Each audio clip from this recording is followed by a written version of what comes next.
ఆంధ్రప్రదేశ్ రాష్ట్రంలో చింతకుంట అనే ఒక మారుమూల పల్లెటూరు ఒకటి ఉంది. అక్కడ ఒక పురాతన కాలమైన బావి ఉంది.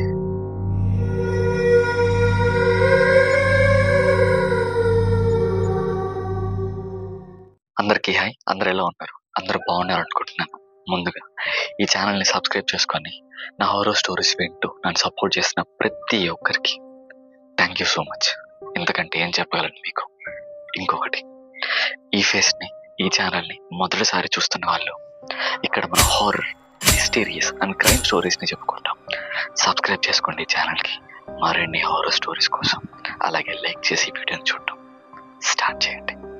ఈ హారర్ స్టోరీ రవి, సుధీర్ అనే ఇద్దరు ఫ్రెండ్స్ జీవితం నుంచి మొదలవుతుంది. వాళ్ళు వైజాగ్లో డిగ్రీ సెకండ్ ఇయర్ చదువుతున్నారు. పండక్కి సెలవులు ఇవ్వడంతో రవి వాళ్ళ ఇంటికి సుధీర్ వెళ్ళాలని తనని అడుగుతాడు. దానికి రవి కూడా సరే దాన్నే ఉంది తీసుకెళ్తా అని చెప్తాడు. అలా సుధీర్ రవితో పాటు వాళ్ళ ఊరైన చింతకుంటకి బయలుదేరాడు. ఇప్పుడు చెప్తున్న స్టోరీని కొంచెం సేపు పాస్ చేసి మనం సుధీర్ యొక్క క్యారెక్టర్ని ఎవాల్వ్ చేయడానికి ట్రై చేద్దాం. సుధీర్ అనే మనిషి ఎలాంటి వాడంటే దయ్యాలని, ఆత్మల్ని, పిశాచుల్ని, ప్రేతాత్మలు ఇలాంటివన్నీ మూఢనమ్మకాల్ని కొట్టిపడేసేవాడు. దేవుణ్ణి నమ్మడు, అలానే దయ్యాల్ని నమ్మడు. తను చూసే వరకు, తన ఎక్స్పీరియన్స్ అయ్యే వరకు ఇలాంటి మూఢనమ్మకాల్ని నమ్మను అని తన మీద తను కొట్టేసుకున్నాడు. అలాంటి ఒక మనిషి సుధీర్. ఇప్పుడు మీరు చెప్పండి, మీరు దయ్యాలని నమ్ముతారా? ప్రేతాత్మలు ఉన్నాయంటే మీరు ఒప్పుకుంటారా? కామెంట్ చేయండి. Coming back to story, Ravi, Sudheer ఇద్దరు ఊరు చేరుకున్నారు. రవి సుధీర్కి వాళ్ళ అమ్మ నాన్నలను పరిచయం చేసి ఆ రాత్రికి వాళ్ళు ప్రశాంతంగా నిద్రపోయారు. తెల్లవారుజామున రవి సుధీర్కి వాళ్ళ ఊరు చూపిద్దామని ఊరిలోకి తీసుకెళ్లాడు. ఒక అరుగు దగ్గర కొంతమంది వృద్ధులు కూర్చొని ఉన్నారు. ఆ రవి, సుధీర్ ఇద్దరు ఆ అరుగు దగ్గర కూర్చున్న వృద్ధుడి దగ్గరికి వెళ్ళారు. ఆయన, ఎరా రవి, ఎవరో కొత్తవాడిని తీసుకొచ్చినట్టున్నావు, ఎవడి మనిషే అని అడుగుతాడు. దానికి రవి, ఏ తాత, మా ఫ్రెండ్ పట్నంలో ఉంటాడు, పండగ లేదా ఇక్కడికి తీసుకొచ్చిన అని చెప్తాడు. దానికి ఆ ముసలైన, పెండా, సరే సరే, వీటికి ఆ ఊరి చివరున్న బావి గురించి చెప్పావా అని అడుగుతాడు. దానికి సుధీర్ ఆశ్చర్యంగా, బావి ఏంటి అని అడుగుతాడు. దానికి ఆ వృద్ధుడు, మామూలు బావి కాదు నాయన, అది చాలా పురాతన కాలం నాటి బావి. అక్కడికి వెళ్ళి ఎవరైనా నీళ్లు తోడాలని ప్రయత్నిస్తే అక్కడికెళ్ళి చస్తారు, అది వాళ్ళని చంపేస్తుంది. నాయనా. దానికి సుధీర్, ఏంట్రైనా ఇలా మాట్లాడుతున్నాడు? ఇప్పటిదాకా బాగానే మాట్లాడాడు కదా, ఆ బావి గురించేటప్పుడు ఎందుకు వణికిపోతున్నాడు? గొంతులో కూడా తేడా కనిపిస్తుంది అని అడుగుతాడు. దానికి రవి, రే, ఇవన్నీ నువ్వు అనుకున్నంత సింపుల్గా ఉండవు. మామూలు ఊరైతే కాదు. ఆ బావి దగ్గరికి వెళ్ళాలని నువ్వు అసలు ప్రయత్నించకు. నీకుండే దూరం నాకు తెలుసు, దాన్ని ఈ ఊరి నుంచి దాటుకునే దాకా ఆపుకో అని చెప్తాడు. కానీ మనసులో మాత్రం ఈ రోజు రాత్రి ఎలాగైనా ఆ బావి వెనుకున్న చరిత్ర, కథ తెలుసుకోవాలని సుధీర్ అనుకున్నాడు. అనుకున్నట్టే సుధీర్ ఆ రోజు రాత్రి ఒక చిన్న టార్చ్ లైట్ తీసుకొని ఆ బావి దగ్గరికి ఒంటరిగా వెళ్ళాడు. చుట్టూ వాతావరణం చాలా చీకటిగా ఉంది. చల్లని గాలి, కప్పల శబ్దాలు, దూరంగా నక్కల అరుపులు తనల్ని ఎంతో భయాందోళనకి గురి చేశాయి. కానీ సుధీర్ మాత్రం జంకు, భయం ఏమీ లేకుండా తనని తను తమాయించుకొని బావి దగ్గరకు వెళ్ళాడు. అంతా బాగానే ఉంది కదరా, ఇక్కడ ఎందుకు వీళ్ళందరూ ఎంత భయపడుతున్నారు ఈ బావిని చూసి అనుకున్నాడు. అప్పుడు తనకు గుర్తొస్తుంది, బావి దగ్గరకు వస్తే కాదనమాట, ఈ బావిలో నీళ్లు తోడితే అప్పుడు వస్తుందా, చూద్దాం అనుకుంటూ ఆ తాడును కిందకి దించి నీలబల్లిని బాయిలోకి పోనిచ్చాడు. బింది నీళ్ళలోకి పడింది.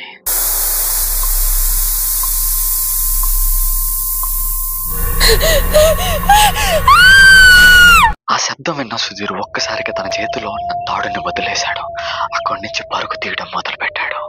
వెనక నుంచి వింత వింత శబ్దాలు తనని ఉక్కిరి బిక్కిరి చేస్తున్నాయి. పరుగు ఆపకుండా తను పరిగెత్తుతూ వెళుతూ ఉన్నాడు. తన వెనక ఎవరో తరుతున్నట్టు, తనని వెనక్కి లాగేస్తున్నట్టు చల్లని గాలి, ఆ చీకటి వేళ తను చావు అంచుల వరకు వెళ్ళి ఇంటికి చేరుకున్నాడు.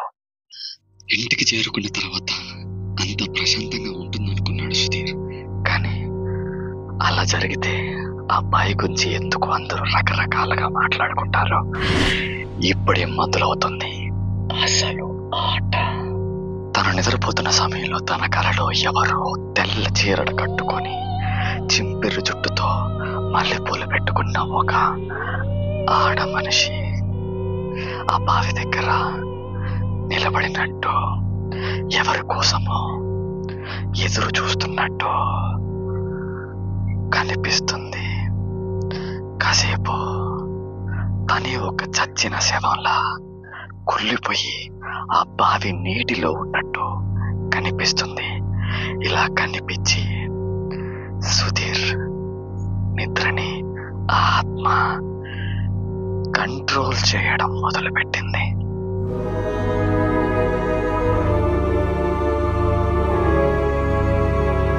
సుధీర్ ఒక్కసారిగా నిద్రలోంచి మేలుకున్నాడు. టైం తెల్లవారుజామున 6:45, 6:50 అవుతుంది. తను అలా ఇంటి నుంచి బయటకు వస్తూ ఉంటే తను రాత్రి పరిగెత్తుకుంటూ వచ్చినప్పుడు తన బయట నుంచి ఇంట్లోకి తన బురసకాళ్ళ అడుగులున్నాయి. అది విచిత్రమేమీ కాదు, కానీ తన కాళ్ళు జాడల్ని ఫాలో అవుతూ ఏదో నెత్తుటి అడుగులు అక్కడున్నాయి. దానికి సుధీర్ భయపడ్డాడు. ఈ విషయాన్ని రవికి మొత్తం చెప్పాడు. రవి షాక్ అయిపోయాడు, భయపడ్డాడు. నీకందుకే చెప్పాను అక్కడికి వెళ్ళొద్దని. దాన్ని సుధీర్ నన్ను తిట్టడం తర్వాత, ఫస్ట్ నువ్వు దీనికి ఏం చేయాలో చెప్పు. నాకు అసలు రాత్రి మొత్తం నిద్ర పట్టలేదు. కళ్ళు మూసినా తెరిచినా ఆ తెల్ల చీర కట్టుకున్న మనిషే కనిపిస్తుంది. ఆ బావి దగ్గర నేను వెళ్ళకుండా ఉండాల్సింది అని మాట్లాడుతూ ఉన్నాడు. దానికి రవి సుధీర్ని తీసుకొని ఆ రోజు రచ్చ దగ్గర కూర్చొని అరుగు మీద వాళ్ళిద్దరితో మాట్లాడాడు కదా, ఆ వృద్ధుడి దగ్గరికి వెళ్ళారు. ఆ వృద్ధుడు జరిగింది మొత్తం విని భయపడిపోయాడు. నేను నన్ను కాదు చెప్పాను, అడుగుకే వెళ్ళొద్దని. అమ్మాయి వీడి చంపేస్తుంది అమ్మాయి అని ఆ వృద్ధుడు రవితో సుధీర్తో మాట్లాడుతూ ఉంటాడు. దానికి రవి, అలా కాదా, దీనికి ఏం చేయాలో నువ్వైనా చెప్తావని ఇక్కడికి వచ్చావు. నువ్వు ఇంకా భయపెడుతున్నావు ఏంటి? మావాడు ఖచ్చితంగా బతకాలి, చెప్పు దీనికి ఏమన్నా ఉందా అని రవి వృద్ధుని అడుగుతాడు. 3వ వీధిలో బోబమ్మ అని ఒక ఆవిడ ఉంటుంది. ఆవిడ దగ్గరికి వెళ్ళండి. మంత్రసానిగా తను ఏం చెయ్యాలో చెప్తుంది మీకు. వెళ్ళండి వెళ్ళండి అని చెప్తాడు. ఆ వృద్ధుడు చెప్పినట్టే రవి సుధీర్ ఇద్దరు కలిసి 3వ వీధిలో ఉన్న బోబమ్మ అనే మంత్రసాని దగ్గరికి వెళ్తారు. అక్కడికి వెళ్ళిన తర్వాత జరిగిన విషయం మొత్తం బోబమ్మ అనే మంత్రసానికి వాళ్ళు వివరిస్తారు. అదంతా విన్న బోబమ్మ అందరిలాగే ఆశ్చర్యపోతుంది. సుధీర్ ఆమెతో, అసలు ఆ అబ్బాయి చరిత్ర ఏంటమ్మా? ఎందుకు దాన్ని చూసి అందరూ భయపడుతున్నారు?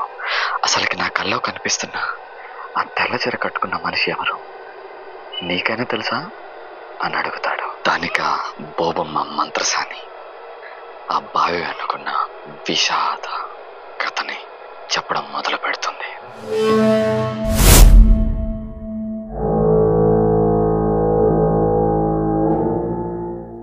ఇది 1982 నాటి కథ.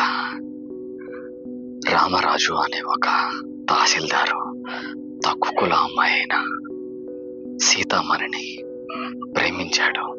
సీతమ్మకి ఆ మాటని చెప్పాడు. కానీ సీతమ్మని నేను తక్కువ కులం దాన్ని, మనకి ఈ ప్రేమలో సరికావని రామరాజు ముఖం మీదే చెప్పింది. కానీ రామరాజు తనని ఇష్టపడిపోవడంతో ప్రేమకి ఇవన్నీ అడ్డు కాదు సీతమ్మని అని చెప్తాడు.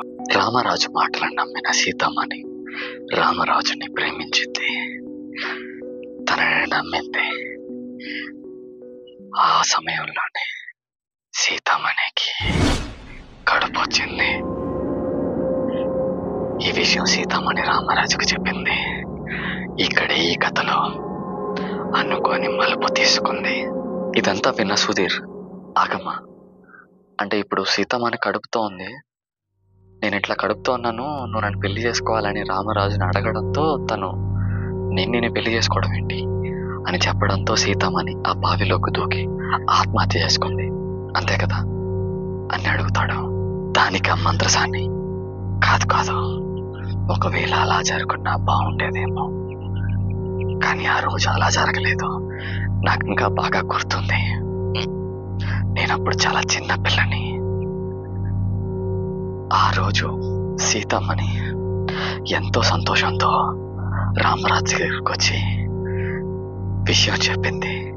నాకిప్పుడు 3 నెలల కడుపు, మనం ఎప్పుడు పెళ్లి చేసుకుందాం అని అడుగుతుంది.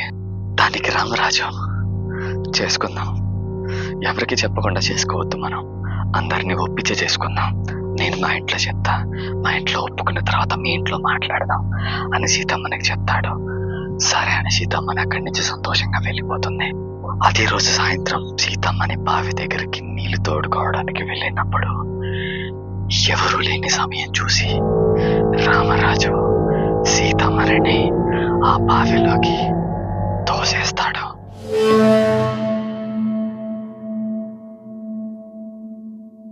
తనని ఎవరు చంపారో తెలియని సీతమ్మని ఆత్మ ఆ బావిలోనే యథార్థంగా స్థిరంగా అక్కడే నిలిచిపోయింది.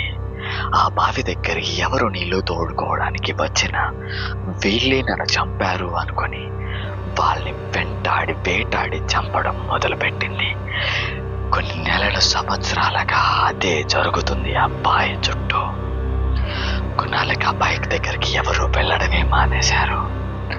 దాన్ని అందరూ సీతమ్మని బాయ్ అని పిలవడం మొదలు పెట్టారు.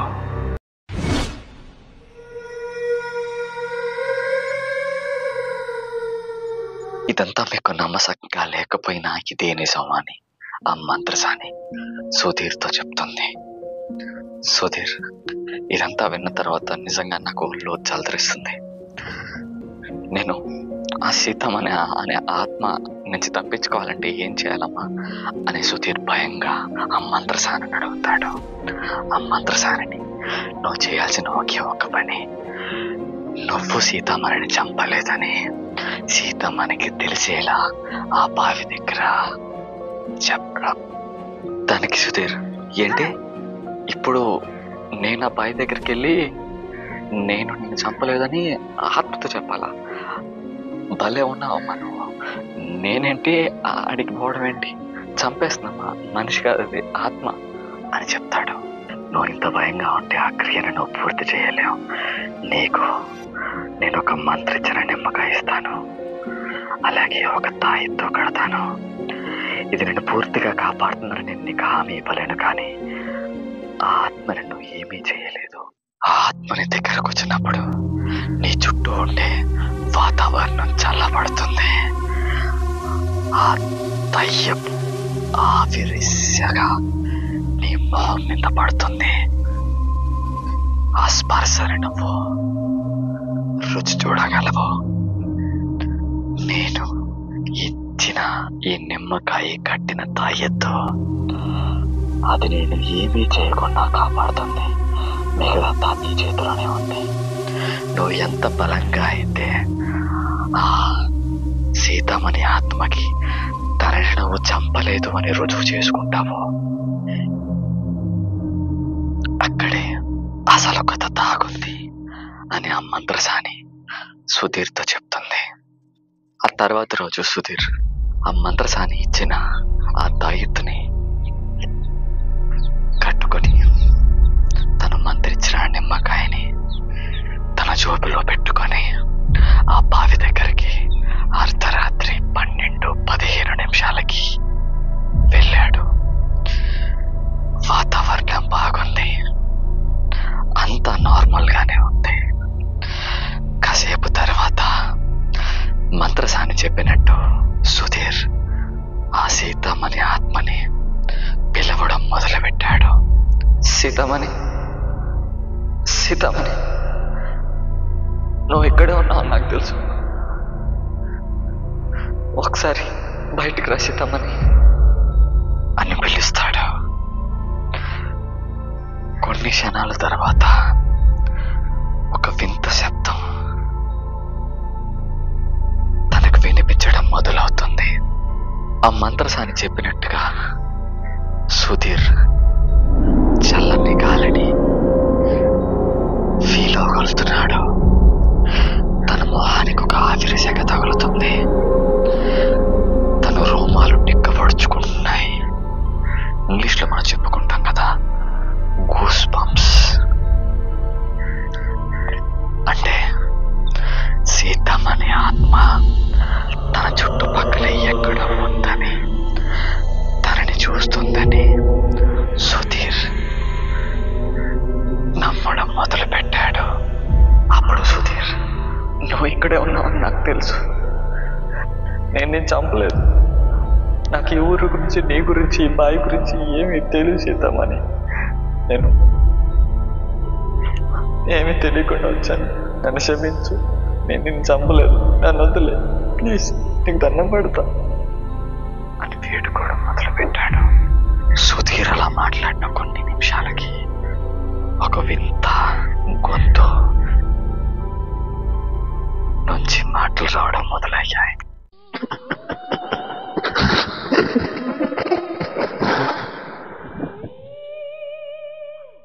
నువ్వేనా చెప్పింది? ఎన్నో రోజుల నుంచి, ఎన్నో ఏళ్ళగా నీకోసం ఇక్కడ ఎదురు చూస్తూ ఉంటాను. ఇన్ని రోజు చంపేస్తాను.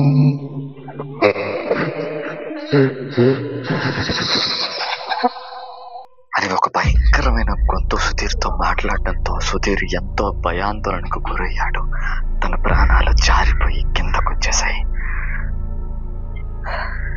నేను కాదు, నేను కాదు, నేను కాదు అని మొత్తుకుంటున్నాడు, వేడుకుంటున్నాడు.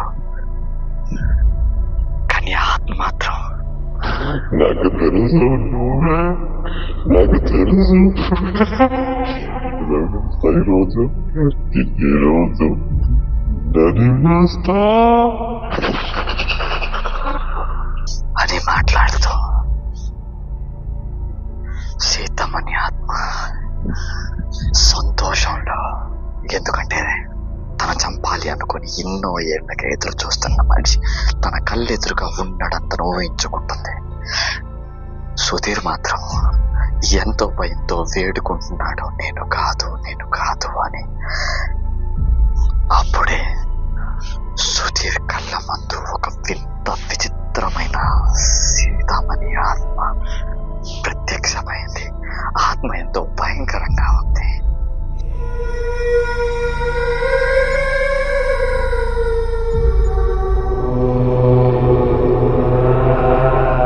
ఆకారాన్ని చూసిన సుధీర్ ఈరోజు నా చావు ఖాయమని ఫిక్స్ అయ్యాడు.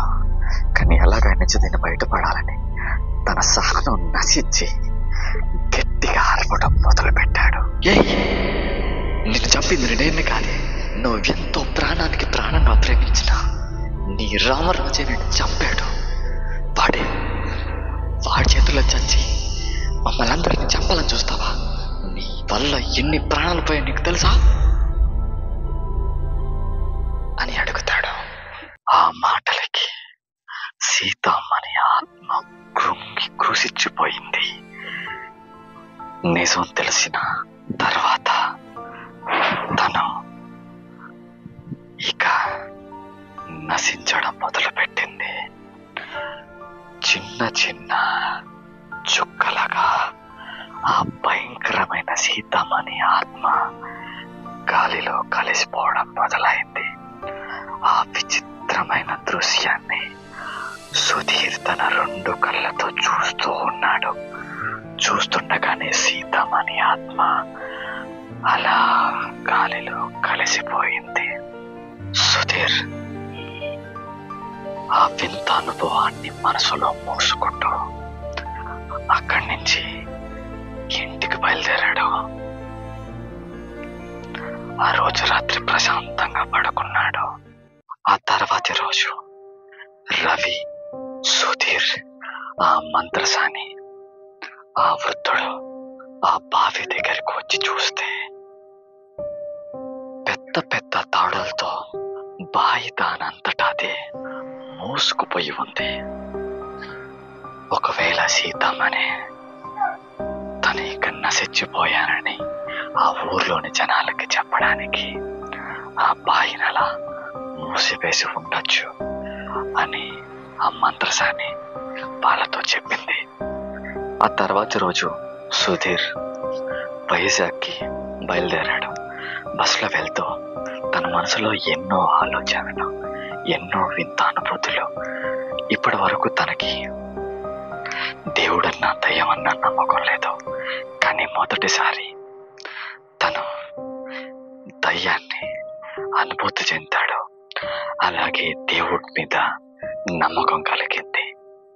ఇదే సీతమ్మని బావి యొక్క భయంకరమైన సంఘటన.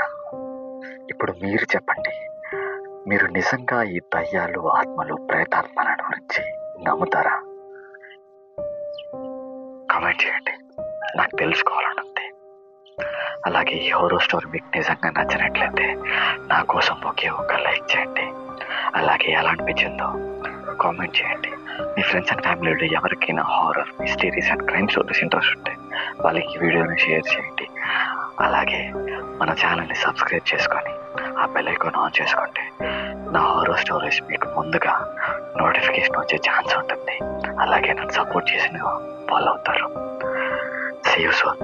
మరొక వీడియోతో మళ్ళీ కలుసుకుందాం.